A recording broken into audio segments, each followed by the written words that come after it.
Miyamoto Musashi, the legendary samurai, believed in this. He lived his life in solitude, honing his skills and developing his philosophy. In his final work, The Book of Five Rings, Musashi left 21 principles guiding us towards a fulfilling life, enriched by the power of solitude. Let's dive into Musashi's philosophy and discover how solitude can indeed change our lives. Who was Musashi? Before we explore his deep thoughts, let's learn about this iconic figure. Musashi, a revered samurai, wanderer, and swordsman, was born in 1584 in a war-torn Japan. His mastery in swordsmanship was unparalleled, but it's his wisdom that continues to inspire us centuries later. He was an artist, a philosopher, and famously a swordsman who won over 60 duels, many to the death. But his journey was more than a path of endless violence.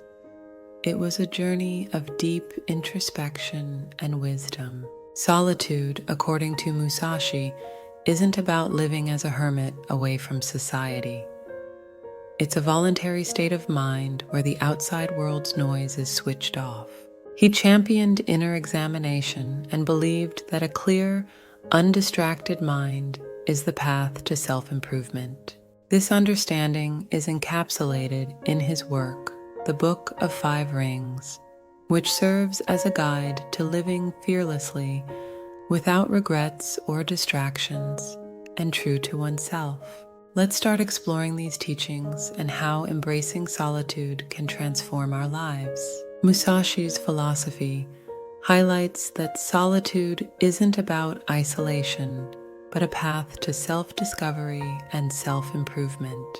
He believed that solitude helped him sharpen his mind and body without distractions, honing his skills and gaining a deeper understanding of himself. In the quiet and peace of solitude, he found clarity, unaffected and uncriticized by others. Musashi wrote, "Think lightly of yourself and deeply of the world." He encouraged people to focus outward to observe, learn, and understand the world while maintaining humility about oneself. This involved shedding pride and opening oneself to the vast knowledge the world offers. This humble self-awareness, combined with a deep understanding of the world, forms an admirable path to self-improvement and personal growth.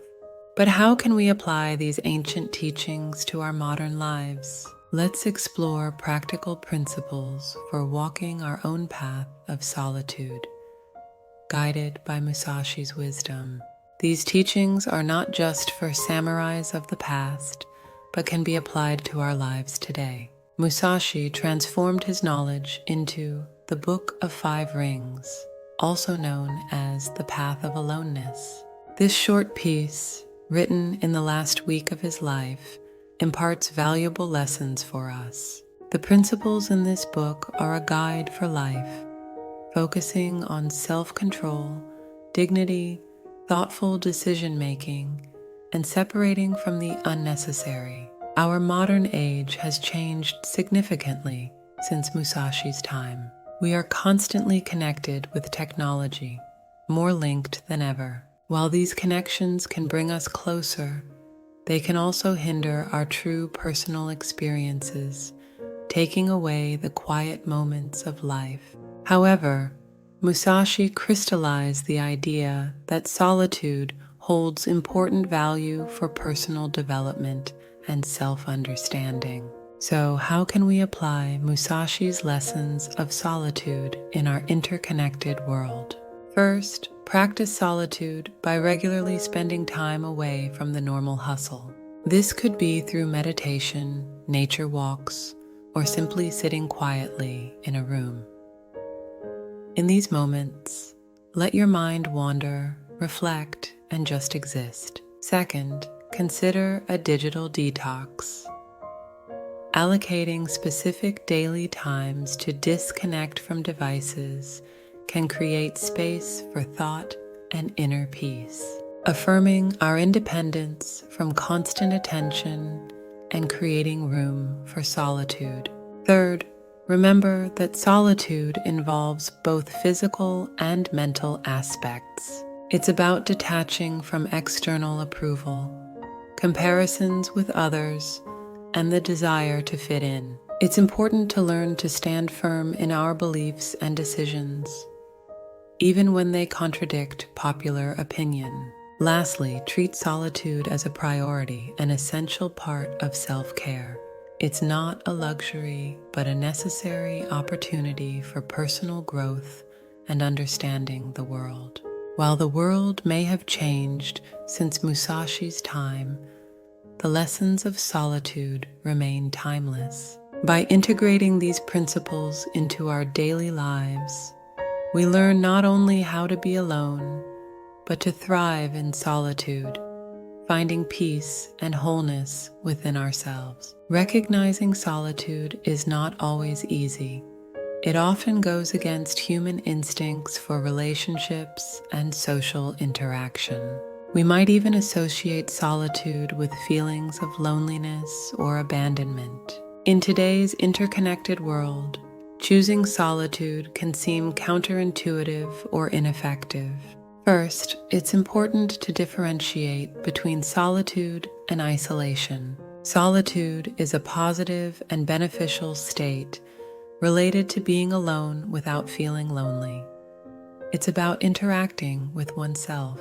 Second, remember that solitude doesn't have to be all or nothing.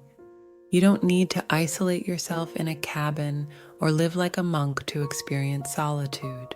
Instead, it's about finding balance, integrating moments of solitude to reflect and create personal space in everyday life. Third, remember that solitude requires mindfulness. It's a meaningful decision, an action you take intentionally. It involves setting aside time for oneself to reflect and think. Finally, embrace the discomfort that might come with solitude. This can be a sign of growth, an indication that you're challenging yourself, pushing your limits, and stepping out of your comfort zone. Musashi understood the challenges of solitude, but he also recognized its benefits. Through his life and teachings, his journey of solitude is a powerful reminder of the importance of solitude in personal development and self-awareness. The path to self-mastery often requires walking alone. The journey may not be easy, but it's certainly fascinating.